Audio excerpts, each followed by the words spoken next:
Hi there, this is Tata, and welcome to the Wrestling Time Post Show.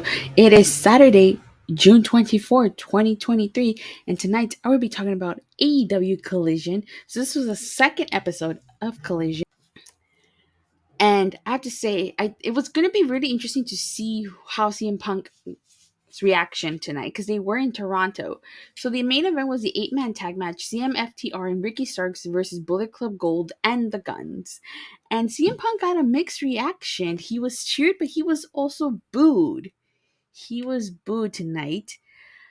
So at least on TV, it sounded like it was a mixed reaction. I don't know how it sounded at the arena, but I thought this was a really good match. So we had CM Punk and Jay White start the match, but then after Punk shoved him, he tagged out and Juice Robinson tagged in, and he went like that because CM Punk's always putting people to sleep.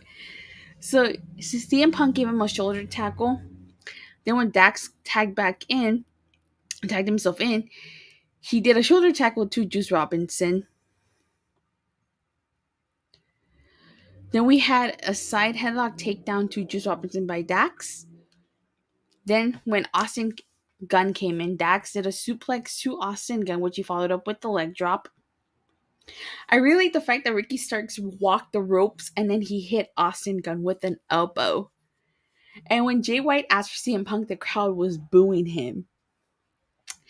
CM Punk did he busted out some moves a little bit. At one point, Jay White did send CM Punk to the outside and he got attacked by the Guns and Juice Robinson. You had Dax do a suplex to Juice, and then they did him and Cash Wheeler did the Doomsday device.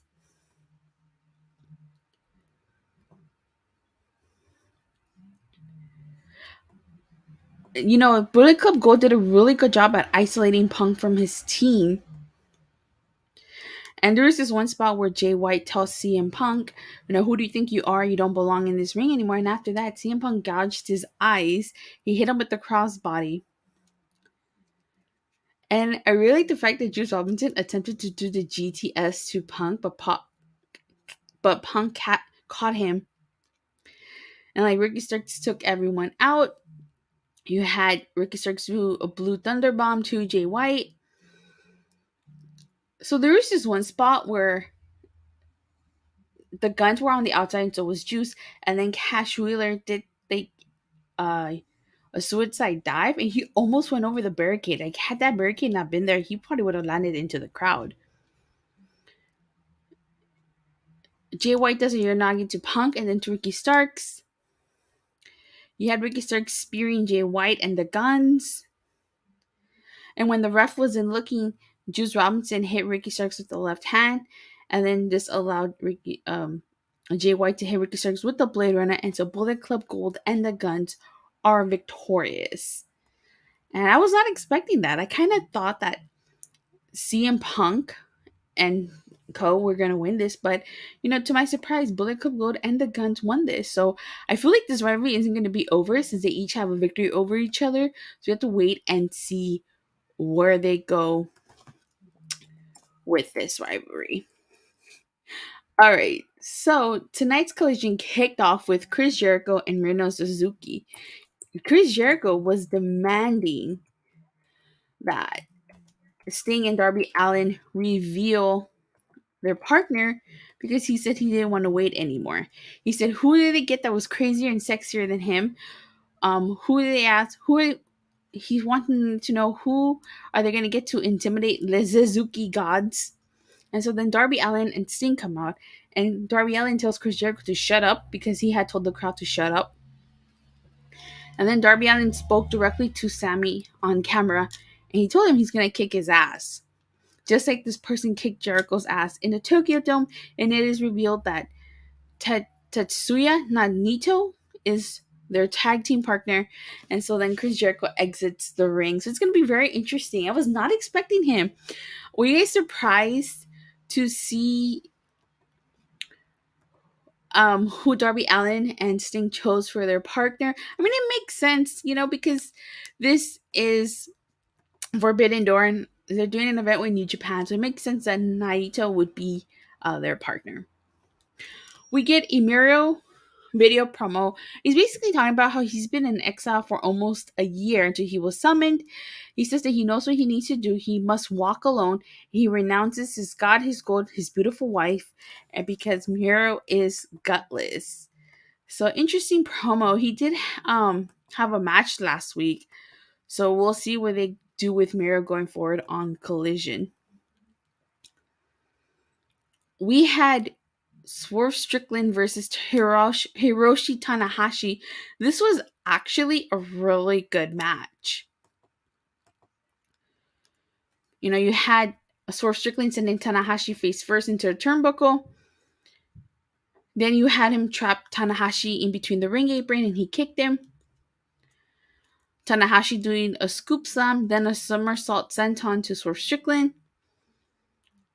You had Tanahashi do the sling blade to Swerve Strickland. You had Swerve Strickland do a kick to the knee to Tanahashi.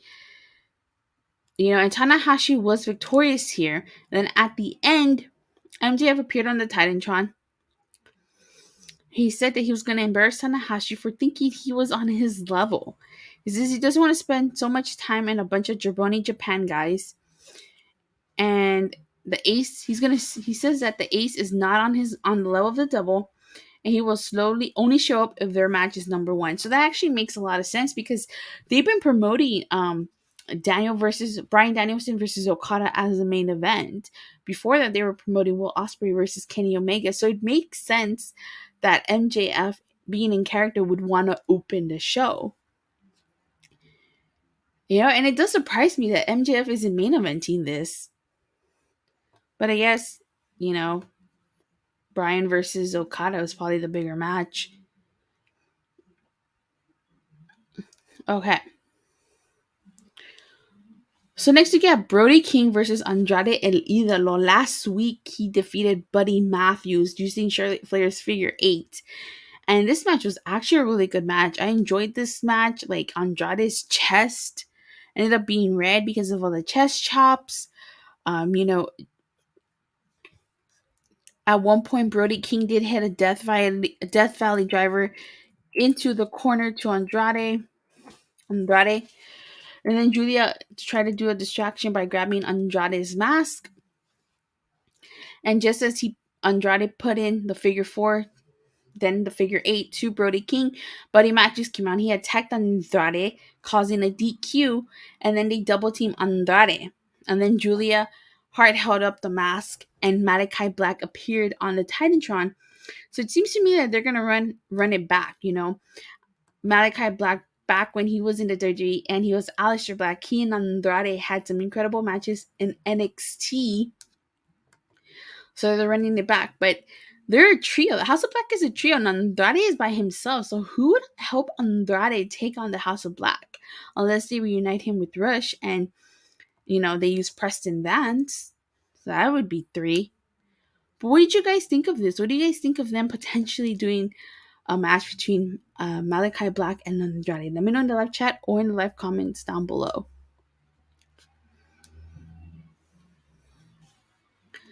We get a Christian Cage in-ring promo, and it's so funny because the crowd was chanting for him. They were cheering for Christian Cage. He says that he left the show last week in a bad mood, and he came back in a bad mood. He says the city breeds losers and is populated with losers. He talks about how the Toronto Maple Leafs finally win a playoff round, and then they proceed to choke in the second round. He talked about how the Toronto Raptors won the championship in 2019 and that he had to leave the city to become champion. He makes note that there will be no more open challenges for the TNT title, and he isn't going to pretend that he created that title like the other guy. And he mentions the name Rhodes, which is he took a shot at Cody Rhodes. And he will be the face of TNT now and forever. So I have to say, it was pretty funny how, like, the crowd was cheering Christian Cage because, you know, he's Canadian, and then he did a 180 and they just booed him. So just goes to show Christian Cage is a good heel. So the Owen Hart Foundation Tournament Women's Quarterfinals is Willow Nightingale versus Nyla Rose. This was actually a pretty good match. I enjoyed this match. Willow Nightingale won with the Doctor Bomb to Nyla Rose, and then afterwards the Outcast attempted to attack Willow, but Sky Blue came to her defense with the steel chair. So I'm a little surprised that this feud is still going. I thought this feud would be over, but I guess because Jamie Hayter got injured, that they put a break on the feud. So still have my fingers crossed that hopefully we would get blood and guts. But if not, then the feud needed to end.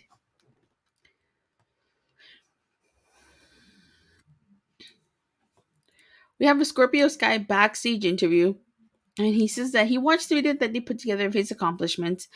And when he got his big break, he struggled, and he introduced himself again and proceeded to list some of his accomplishments. He says that Scorpio Sky is back, and we're going to find out who he is.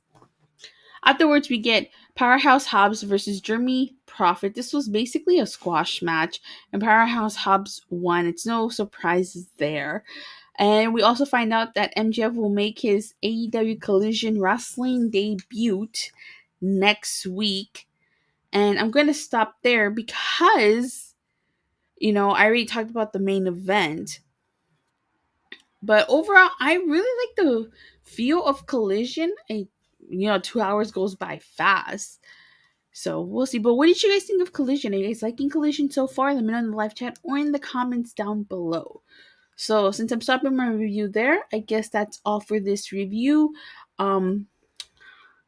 Please, thank you guys all so much for watching and for the continued support. Please don't forget to like and subscribe. Make sure you hit that bell so you get notified whenever I go live or release a new video. And I'll see you guys tomorrow after Forbidden Door. Bye!